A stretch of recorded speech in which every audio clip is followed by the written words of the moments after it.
Punta po tayo sa dryer, mga kapatid. Tignan natin kung anong ginagawa ng mga kasama natin doon.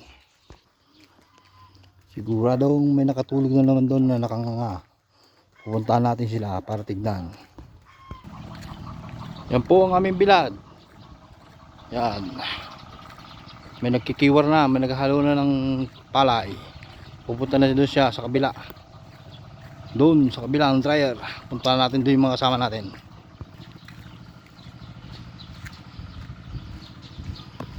Yan po yung dryer namin, pinagbibilagaan. Palakiwal ang kuliglig. Oo. Punta natin na yung mga lawak siya, kaibigan. Malawak. Ayun, nagkikiwal.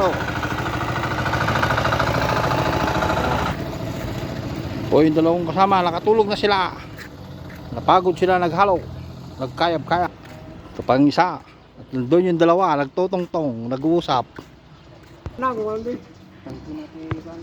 Yan ang bilad namin. Mamaya, okay, sa susunod, papakita sa inyo kung paano kayo maglatag sa mag-akas.